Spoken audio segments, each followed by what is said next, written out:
টাকাওয়ালা হয়ে সুদে বিনিয়োগ করেছি, আমি ইসলামী অর্থ ব্যবস্থা ধ্বংস করে দিয়ে সুদভিত্তিক অর্থ ব্যবস্থা চালুর জন্য কাজ করেছি, আমি সুশাসন, আইনের শাসন, ন্যায় বিচার এগুলার দোহাই দিয়ে মানুষদের উপরে নিপীড়ন চালিয়ে অন্যায় অনিয়মকে স্টেবল করেছি। আবার ওই মানুষটা আল্লাহর সামনে যে জান্নাতের আশা করবে, এটা তো হতে পারে না। একজন ডেপুটি ম্যাজিস্ট্রেট যদি পরীক্ষার হলে গার্ড দিতে যায়, তাহলে যে ছেলেটা কিচ্ছু লিখতে পারে না, সেও তার খাতা নিয়ে তখন লেখার নাটক করে। বসে থাকলে ম্যাজিস্ট্রেট বুঝে ফেলাবে যে এটা নকলবাজ। ঠিক অনুরূপ মানুষের ভিউতে যদি, তার দর্শনে যদি, তার সামনে যদি সব সময় তার মালিককে সমুপস্থিত রাখে, আমার এই অ্যাক্টিভিটির জন্য মালিকের সামনে দাঁড়িয়ে আমাকে হিসেব দেয়া লাগবে, ওই মানুষটা সত্যকে সত্য আর মিথ্যাকে মিথ্যা বলবে, ন্যায়কে ন্যায়, অন্যায়কে অন্যায় বলবে, এর বাহিরে তার জীবন দর্শন পরিচালিত হবে না, ঠিক কিনা? সে তখন গোপনে মানুষের হক নষ্ট করবে না, প্রকাশ্যেও মানুষের হক নষ্ট করবে না। তার কারণ যদি আমি তা করে বসি, কিয়ামতের দিন আমাকে জাহান্নামে দেয়া হবে, আর ওই জাহান্নামের শাস্তি, এটার মোকাবেলার করার ক্ষমতা দুনিয়ার কারো নাই। আছে না? সেটা কত ভয়ানক জায়গা। সেখানে গ্রেপ্তার হওয়ার পর মানুষ মৃত্যু কামনা করবে, বলবে আল্লাহ এর থেকে আমার মরণ ভালো, মৃত্যু দাও। আল্লাহ তখন বলবেন না, মৃত্যু একটি কামনা করে লাভ হবে না, উদউ সুবুরান কাসীরা, অসংখ্য মৃত্যু কামনা করো, দেখো পারো কিনা। কিন্তু শুনে রাখো, এই জাহান্নাম এত ভয়ানক জায়গা, সুম্মা লা ইয়ামুতু ফিহা ওয়ালা ইয়াহইয়া, এই জায়গায় একবার ঢুকলে বাঁচাও যায় না, মরাও যায় না, আযাব ভোগ করতে হয়। সেখানে যে আগুনে পোড়ানো হবে, সেই আগুনটা জ্বালিয়েছেন স্বয়ং আল্লাহ তাআলা। বলেন কে? আল্লাতী তাত্তালিউ আলাল আফইদা, যে আগুন মানুষের হৃদয় পর্যন্ত পৌঁছে যাবে। আল্লাহ নিজে বলছেন নারুল্লাহিল মুকাদা, আল্লাহর জ্বালানো আগুন। কার জ্বালানো? দুনিয়ার আগুন যদি এখানে লাগে, তাহলে এইটুকুন পুড়ে যায়। এখান থেকে হাতটা বার্ন ইউনিটে ভর্তি করলে হয়তো এখান থেকে কেটে ফেলার লাগে। কিন্তু জাহান্নামের আগুনের তীব্রতা এত বেশি, মানুষের আঙ্গুলের মাথায় স্পর্শ করবে, সেই সাথে সাথে শক্ত হয়ে তার কলিজাটা পুড়ে ছাই হয়ে বের হয়ে যাবে। সহ্য করা যাবে? কথা বলেন। সে জাহান্নামের গর্তের বর্ণনা দিচ্ছেন নবীজি একটি হাদিসের ভিতরে। ওমর ইবনুল খাত্তাব রাদিয়াল্লাহু তাআলা হাদিসটি বর্ণনা করছেন যে কোনো একদিন আসর নামাজের পর নবীজি আমাদেরকে কিছু নসিহত করতেছেন, আমরা তার সামনে বসা। হঠাৎ আমরা একটি কম্পন, ভাইব্রেশন উপলব্ধি করলাম, একটি সাউন্ড শুনলাম। নবীজিও এদিক ওদিক তাকালেন, তাকিয়ে বলছেন, একটি আওয়াজ শুনেছো, একটি কম্পন দেখে শুনেছো, অনুভব করেছো? আমরা বললাম জি ইয়া রাসূলুল্লাহ। তিনি বলছেন, জানো কি এটা কিসের? আমরা বললাম আল্লাহ এবং তার রাসূল ভালো জানেন। নবীজি বললেন, আজ থেকে 70 বছর আগে, কত?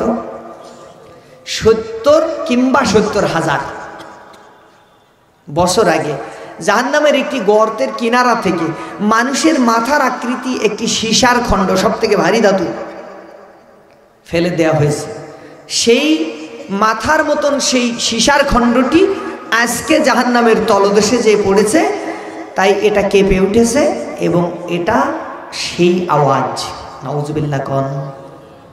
আচ্ছা ভাই, নামতে যদি অতদিন লাগে, তাহলে উঠতে কতদিন লাগবে? বুঝেছেন? এই বাসে গোড়া থেকে ওঠা কঠিন না নামা কঠিন? কয়েক মিনিট ধরে কষ্ট করে ওই মাথায় উঠবেন, বিদ্যুতের খাম্বার মাথায়, অনেক কষ্ট হবে, পিচ্ছিল। ওঠার পরে হাত পা একটু লুজ করবেন, টকাস করে নিচে নেমে যাবেন, কয়েক মুহূর্ত।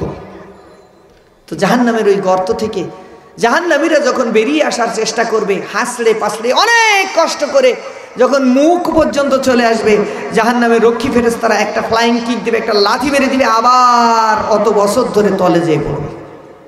শুধু আযাব আর আযাব। ইন্নাহা সাআত মুস্তাকাররা ওয়া মুকামা, আল্লাহ তাআলা বলছেন থাকার জন্য আবাসস্থল হিসেবে এর থেকে নিকৃষ্ট জায়গা আর নাই। আমরা কি কেউ চাই জাহান্নামে যাইতে?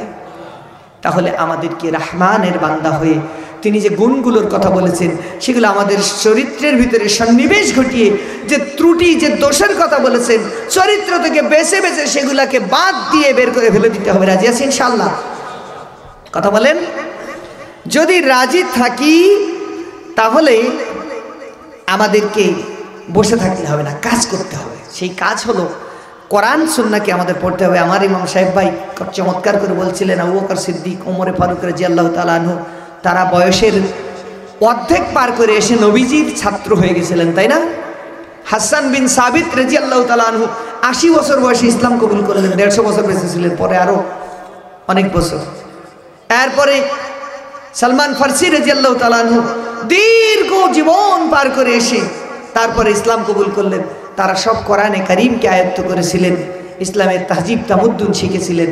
ভাইজান, এখন কথা হলো যে এই যে কোরআন সুন্নাহর দাওয়াত door to door, man to man, ঘর টু ঘর আমাদের পৌঁছে দেওয়ার এই দায়িত্বটা পালন করতে হবে। বসে থাকলে তো হবে না, হবে নাকি? জ্ঞানপাপীরা আপনাকে বলবে যে প্রতি রাত্রে ওয়াজ করার কি দরকার? আজকে খুলনায় এখানে 3 বর্গ কিলোমিটারের ভিতরে আরও 2টো মাহফিল হচ্ছে, মোট 3টা আমাদের কানে মাইকের আওয়াজ আসতেছে। তো সমালোচকরা বলবে যে এত কি দরকার? এই ভালো কথা তো 1-2 দিন শুনলেই হয়। ভাইজান, আসলে কি তাই? এই যে একটা বোতলে যদি পানি রেখে দেন, এটা যদি না পাল্টান তা কিছুদিন পরে এখানে শ্যাওলা জমবে না?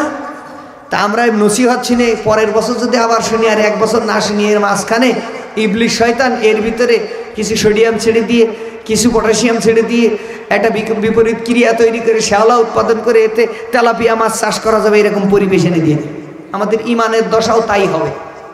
কথাটা বুঝছেন? নামাজ ফরজ ইবাদত না? কথা বলেন না কেন? তো দৈনিক কবার পড়তে হয়? ওরা আর কয়দিন পরে বলবে কোরআনের আওয়াজ শোনা, কোরআনের জ্ঞান অর্জন করাও ফরজ। তো এটা যখন থামাই দিয়ে বছরে 1 বার করতে বলে, তা ওরা আর কয়দিন পরে বলবে যে নামাজ জীবনে 1 বার পড়ো, এত পড়া লাগে। এই একই জিনিসই তো। কথা বুঝেছেন? এই জন্য বাতিলের কথায় কান দেওয়া যাবে না। আর কান সেই দিন দিব যখন ধর্মের জ্ঞান আমাদের থাকবে না। ধর্মের জ্ঞান সেই দিন শেষ হয়ে যাবে যেদিন ধর্মীয় শিক্ষালয়গুলো বন্ধ হয়ে যাবে। এই জন্য বেশি বেশি করে কোরআনী প্রতিষ্ঠান, এর সাথে সম্পৃক্ততা, এই প্রতিষ্ঠান গড়া আমাদের এই কাজ করতে হবে।